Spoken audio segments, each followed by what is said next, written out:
Aquel que no conoce su historia está condenado a repetirla. Esto es lo que nos encontramos en una de las paredes de el ya casi demolido, bueno, no tan demolido, centro de concentración de Auschwitz, ubicado en Cracovia, Polonia. Ese es uno de los más grandes, si no es que el más grande, ¿verdad? Que hubo durante esa época. Sí, según tengo entendido era donde era como el central y mandaban gente, bueno, judíos y otras personas a ser quemadas. Uh-huh. Entonces sí, era uno de los más grandes, creo que era el más grande de Europa. Sí. Entonces, mae, bueno, volviendo con lo que es lo que es este episodio, creo que se lo debíamos a la gente desde hace tiempo, mae. Era el episodio relacionado a lo que fue nuestra visita a Auschwitz, que ya lo hicimos hace tiempo, ya hace como 3 meses, y de inclusive la misma semana grabamos un episodio, pero el episodio, yo creo que ese episodio por problemas técnicos no salió al aire, creo. Es un episodio perdido. Es un episodio perdido, mae. Entonces por eso estamos retomando el episodio hoy, pero la intención es hablar de lo que es la experiencia de estar ahí, mae. Sí, cabe aclarar que no vamos a hablar mucho de historia. Vamos a hablar más de lo que es el lugar, Uh-huh. lo que pasó ahí, por supuesto. Creo que todos conocemos o tenemos por lo menos un conocimiento de lo que pasó en la Segunda Guerra Mundial. Uh-huh. Y la razón de la existencia de los campos de concentración. Es un episodio distinto. Lo podrán notar por varios elementos que hemos incluido. Sí. Y queremos hacerlo así por respeto. Uh-huh. Y conmemoración a todas las personas que fallecieron durante la Segunda Guerra Mundial y en estos mismos centros de concentración. No queremos omitir ninguna opinión o no queremos hablar mucho del tema porque entendemos que es un tema delicado, y tampoco la intención del podcast no es simplemente generar vistas. La intención, de este episodio es más que nada generar también un poco de conciencia y memoria de lo que sucedió. Sí. Nosotros fuimos fue como por ahí de enero, ¿verdad? Creo. O sí. Febrero fue. Por ahí de enero, mediados de enero. Creo que estaba muy frío. Y eso ya, lo hacía de entrada, ya lo hacía como muy triste. De hecho, yo me acuerdo que nosotros en otros episodios habíamos mencionado que yo no quería ir. Uh-huh. Porque ya yo había ido, inclusive había ido casi un año. En verano del 2020 yo fui. Sí. La experiencia es horrible. No me la imaginaba en invierno. Entonces, nosotros hicimos el viaje por ahí de enero. Desde donde nosotros vivimos, tuvimos que agarrar, creo que fue un tren lo que nosotros agarramos. Nos fuimos en bus. Nos fuimos en bus. Sí, nos fuimos en bus, que fue como 1 hora y media. Y en tren fue cuando tuvimos que correr porque nos iba a dejar. Sí, y llegamos a lo que fue por lo que tengo entendido son 2 campos de concentración. El primero, que fue donde llegamos, que es donde se reciben las visitas, donde uno valía el tiquete, la entrada, inclusive donde uno agarra los audífonos porque hay guías, uno puede pagar un guía. En nuestro caso nosotros no lo pagamos. Uh-huh. Pero uno llega a ese primer Auschwitz. Ese primer Auschwitz no fue construido por el ejército alemán, sino que era una base militar polaca, que fue en primera instancia lo que los alemanes tomaron cuando se dio la guerra con lo que fue Polonia para la invasión de lo que era Polonia, ¿verdad? La Polonia invadida. Y ahí fue como el primer lugar donde sirvió como campo de concentración. Sí. Sí, se divide en dos etapas. Creo que son 2 etapas, exactamente. Esta primera etapa, que es la etapa que Christopher menciona que no fue construida por los alemanes, se divide como en, no sé el nombre exacto en qué se divide, pero son como casas un poco más grandes. Como cabañas, tal vez. Tal vez no como cabañas porque son edificios, tal vez se dividen en edificios. Uh-huh. Cada edificio tiene un número y cada edificio tenía un propósito distinto. Aparte de que ahí albergaban gente, también había un edificio que era como edificio médico, un edificio que era como donde fusilaban también personas. Sí.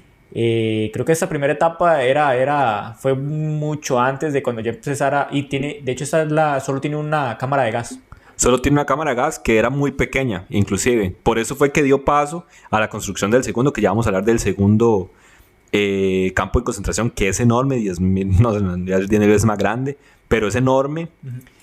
Pero era por la cantidad de personas que cremaban. O sea, el primer campo de concentración que ellos tenían ahí, que tenían esa cámara de gas que usted menciona, no les daba a los maes para lo que ellos estaban haciendo, mae. Creo que esto fue como al inicio, cuando invaden Polonia, es como todavía los inicios de la Segunda Guerra Mundial. Quizá no se magnificaba aún el propósito que le iban a dar a los campos de concentración. También esta primera etapa, creo que fue como Chris fue el que me contó, que me imagino que ya había escuchado la primera vez que fue. Hay una parte donde era como un purling, bueno, tiene como un marco de purling, que Chris me contó que en un momento intentaron escaparse y creo que se escaparon algunos judíos. Algunos judíos sí tuvieron la suerte de escapar, pero hubieron otros que no. O sea, tal vez escapaban, pero era muy fácil de atraparlos, tal vez para los alemanes. En ese caso, lo que se hacía, en ese purling que usted dice, obligaban a todas las personas que estaban ahí a salir y ver la ejecución. Como ellos intentaron escapar, los vamos a ahorcar enfrente de ustedes para que aprendan de que... Sí, para intimidarlos. Para intimidarlos, exactamente. Mae, nosotros, bueno, en esas cabañas hoy en día, lo que hay son como principalmente museitos. Como un museo enfocado a los judíos que eran de otro país, los judíos, ¿me entiende? Era como... Y me acuerdo que en uno yo leí, mae, que por cada yo no sé cuántos judíos había solo como un alemán, un soldado alemán. Okay. Ellos trabajaban, era 100% por intimidación, mae. Claro. La intimidación. Sí. Creo que ahora que usted menciona que cada edificio es como un museo, recuerdo que en uno de los edificios habían muchas imágenes de las personas cuando llegaban les tomaban una foto. Y en la foto venía el día que ingresaron y el día que fallecieron. Cabe recalcar que entre más adulta fuera la persona, menos tiempo vivía en el campo de concentración. Entonces, al punto de que los adultos y las adultas mayores, que es una historia súper triste, a los adultos y a las adultas mayores las rapaban, les asignaban un número y habían adultos que duraban menos de 24 horas. Y en el campo de concentración, en la cámara de gas, que creo que fue lo más duro que yo vi, o sea, la experiencia es muy fuerte y daña o hiere mucho la sensibilidad. Pero el campo de concentración es impresionante porque primero hay una cámara. La cámara de gas se subdivide como en diferentes cuartos.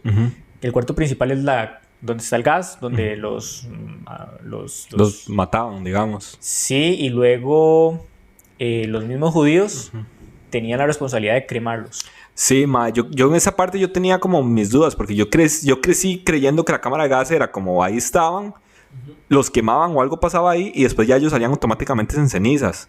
No, como usted dice, primero era un salón grande y ahí era donde echaban el gas. Ese gas los mataba. Pero después habían otro grupo de judíos que de hecho, y ahorita podemos explicar un poco más sobre esos judíos. Ellos eran los encargados de cremarlos, tenían un crematorio a la par. Claro. Y esos mismos judíos, sabían lo que estaba pasando. Pero recuerde, que los judíos llegaban ahí y ellos no sabían a lo que iban. A ellos lo que los alemanes le decían era, como los vamos a movilizar allá ustedes van a hacer una reforma, van a salir totalmente reformados y después van a poder reincorporarse. Entonces, por eso, en las fotos usted ve que ellos llegaban inclusive hasta con maletas. De hecho, en uno de los edificios hay una parte donde se puede ver la cantidad de maletas que conservan o sea, me imagino que es una parte representativa, pero hay, no sé, miles y miles de maletas me imagino que llegaban, con las que llegaban las personas. Me imagino que apenas llegaban, les quitaban todo, les asignaban la ropa, les asignaban un edificio y las maletas las botaban. De hecho, es traumante o es muy difícil ver la cantidad de prótesis. Porque no sé si les quitaban las prótesis, pero yo por lo menos vi también miles de prótesis de las personas que quemaban. Y las prótesis, alcanzamos a ver zapatos, inclusive zapatos de chiquitos, las tazas donde ellos comían, alcanzamos a ver donde tenían amontonado mucho pelo, que ellos utilizaban el pelo para muchas cosas, como medias, etcétera, etcétera, sí, todo eso en la primera etapa, en lo que fue el primer campo de concentración que logramos ver, lo que más, hay un par de cosas que me llamaron mucho la atención de acá. Específicamente, Anticos, no sé si se acuerda, de entrar a la cámara de gas, había un purling grande en donde fue que se ejecutó, creo que fue como el director de todo lo que esto era. La familia de él, no sé si se acuerda, vivía, sí. Ahí se podía ver la casa, ellos vivían casi que a la par, desde ahí se podía ver la casa. Cuando ellos fueron arrestados, a la familia se le preguntó y ellos dijeron como, no, nosotros no sabemos qué está pasando. Nosotros nos movieron acá, vivimos acá y sé que mi esposo, decía la esposa, trabaja ahí, pero no sabemos qué sucede ahí. Claro. Entonces a él, cuando arrestaron, fue ejecutado ahí mismo. Mae, lo que fue esa cámara de gas era muy pequeña, por lo que la primera vez que yo fui, yo sí fui con guía, y el guía nos dijo como aquí lo que ellos intentaban cremar, o sea, lo que ellos intentaban matar, más bien era demasiado para lo que esa cámara soportaba. Entonces ya ahí, mae, yo creo que podemos saltar al otro campo de concentración, mae, que tal vez, bueno, nosotros vamos a estar poniendo fotos de todo lo que estamos hablando. Yo se tomo fotos, ¿verdad? Yo también, inclusive. Sí. Mae, de ahí nos movemos al otro, que ya era enorme. Ahí sí había, mae, cabañas enormes. Ahí sí eran como más cabañas, eran como de madera. Ya esto fue construido por los alemanes. Uh-huh. De hecho, muchas de las cabañas estaban destruidas. Principalmente las cámaras de gas están destruidas. Okay. O sea, mae, realmente creo que nosotros tuvimos el chance de estar en esta cámara de gas, en ese primer campo de concentración, porque creo que no les dio chance de destruirla, pero las otras sí están... bueno, usted lo vio, están en ruinas. Esas cámaras están en ruinas. Porque los mismos alemanes, al verse rodeados por los rusos, destruyeron todo lo que pudieron de la evidencia de lo que estaban haciendo, pero al final igual encontraron mucha evidencia. Sí, porque eran cabañas. Lo más complicado es que Polonia ahorita es un país muy frío y o sea, yo he llegado a ver temperaturas de menos 18, menos 19 y ahorita no se vive el frío que se vivían hace, o sea, la cantidad de años que ya han pasado. Uh-huh. Entonces, es curioso, bueno, no es curioso, es interesante la manera en que ellos podían calentarse. Es que tenían como un fogón uh-huh. y ese fogón como a través de como un conducto de cemento trataba de calentar o llevar como un poco el calor hacia todas las camarotes, porque son camarotes. Uh-huh. Y básicamente parecen caballerizas. Uh-huh. O sea, es como ver una caballeriza llena de camarotes. Es horrible, ma. Yo no me visualizo cómo ellos dormían ahí. No me lo puedo ni imaginar. El frío tiene que ser algo, o sea, horrible. Y el calor inclusive. Bueno, Emanuel justamente hoy me acompañó a comprar un ventilador porque ya está pegando mucho sol en mi ventana y ya se calienta mucho. Ahora no me imagino esas cabañas, ma. Lo calientes que estaban en verano, lo frío que estaban en invierno, ma. Y eran condiciones en las que ellos vivían. Ahora, cabe recalcar, ma, también de que las personas que llegaban ahí, como usted lo mencionaba, había gente que no duraba ni 2 horas ni 24 horas viva. ¿Por qué? Porque la prioridad para lo que eran los alemanes era tener gente sana viva, ¿me entiende? Gente que trabajara en mano de obra. Entonces, gente muy mayor, prácticamente que se bajaban de los trenes. Había un doctor ahí que de hecho se lee mucha información sobre ese doctor en esos museos que vimos. Y ese doctor literalmente se encargaba de decir, no, este muere, este vive, este muere, este vive.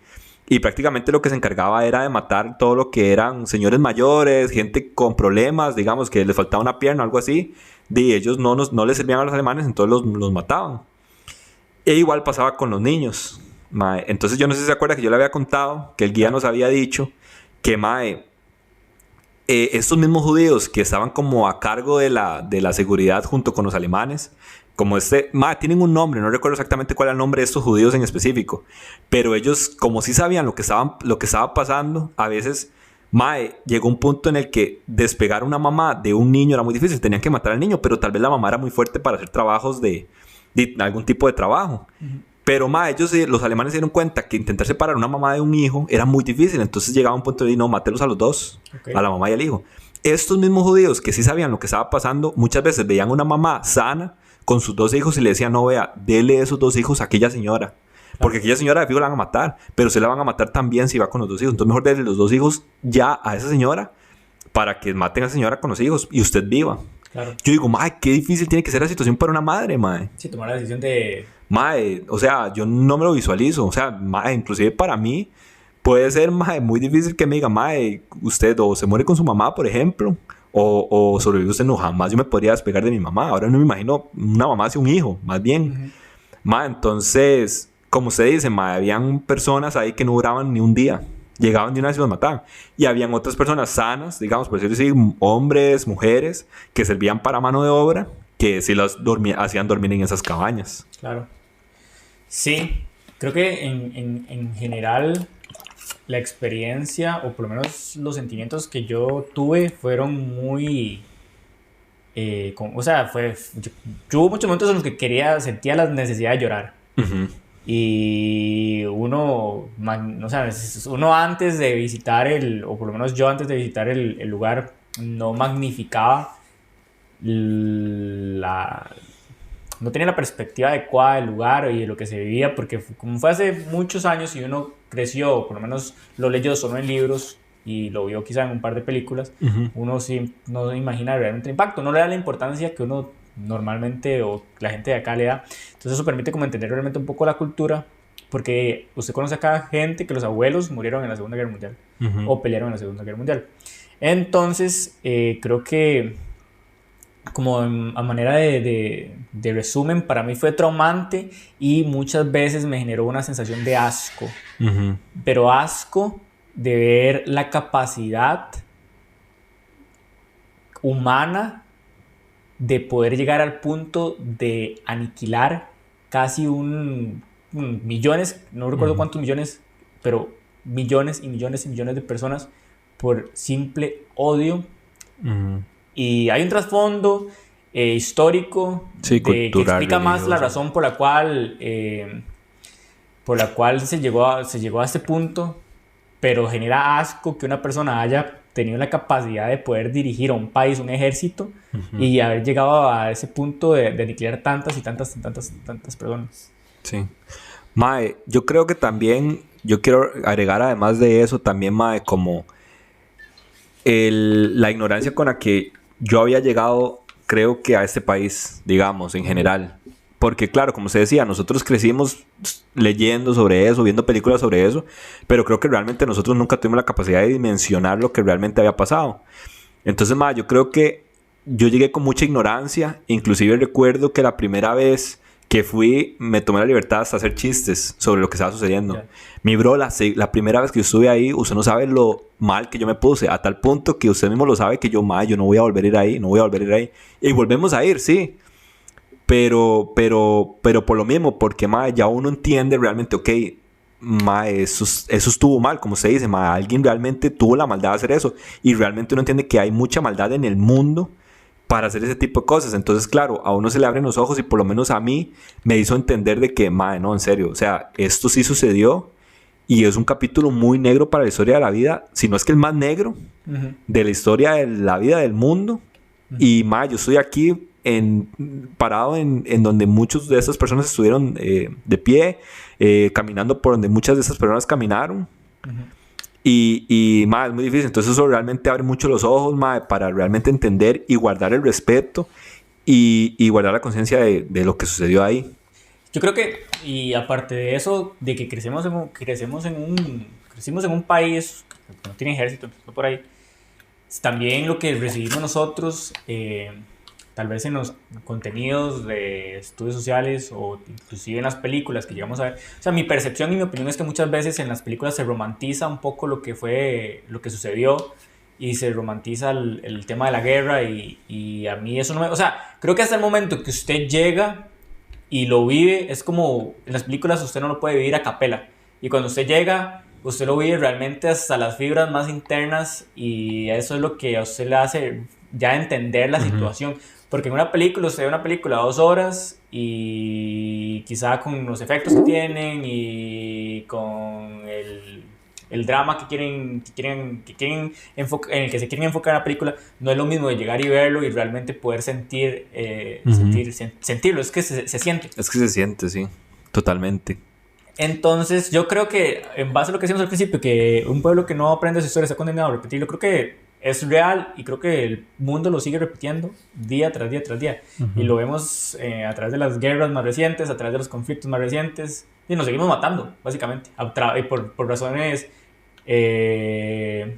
no sé, religiosas o por razones económicas, o etcétera, etcétera. Pero al final y al cabo, por la razón que sea, que eso nos seguimos matando entre nosotros.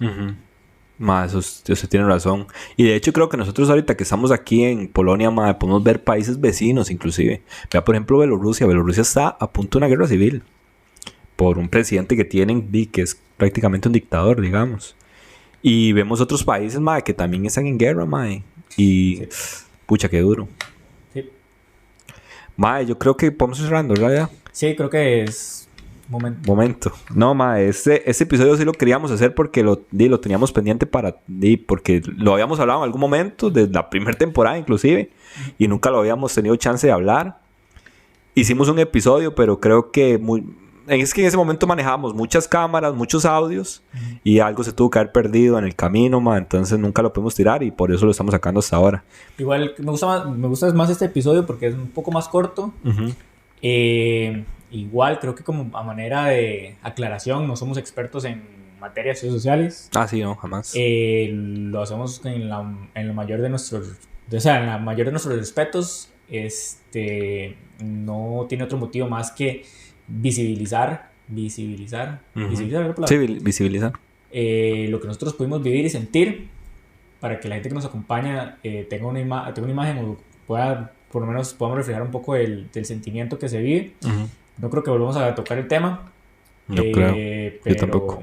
Pero creo que no, eso es todo. Sí, mae, yo creo que también me gustaría agregar, mae, de que, como se dice, la idea es mostrarle a la gente y enseñarles un poquito de lo que fue la experiencia. Yo sí creo que la gente debería visitar cualquiera de esos lugares, porque creo que el aprendizaje y la enseñanza es mucha. Y de igual manera, si en algún momento vienen a Polonia, Cracovia, creo que Auschwitz debe ser una parada obligatoria para cualquier persona. Y de eso es lo que yo agregaría, mae. Mae, antes de terminar rápidamente me gustaría tomar como un tiempito rápido como para hacer también, mae, recalcar algo también importante ahorita, mi bro. Son momentos grises para el mundo, mae. La Primera Guerra Mundial, la Segunda Guerra Mundial, la Guerra Fría, etcétera, etcétera. Nosotros ahorita estamos, mae, peleando una guerra, ¿verdad? Que es la guerra contra el COVID. Claro. Mae, yo creo, bueno, para nadie, por lo menos para la gente que está alrededor mío, no es un secreto que hace poco murió un amigo debido al COVID, mae. También, mae, la semana pasada, desde la grabación de este episodio, murió la mamá de una amiga, también, mae. Y yo quiero agregar, mae, de que, para terminar rápidamente, mae, que esto no se ha terminado. O sea, mae, el COVID todavía está, mae. Hay mucha gente, muchos contagios al día, mae. Cuídense. Yo quiero decir a la gente que se cuiden, mae. Por favor, mae, que cuiden a los suyos, mae, que si se pueden se vacunen. Hay mucha gente, mae. Mi papá me contaba que una vez en una fila, él estaba haciendo fila para vacunarse. Un señor se puso a pelear porque si no le ponían Pfizer, el mae no quería nada. Gente, es que no es por compañías, mae. Es que las vacunas, usted era el que me explicaba, Emma, que las vacunas lo que hacen es reducir, si usted le agarra COVID, como reducir el impacto que va a tener en su cuerpo. Es mejor tener algo que nada.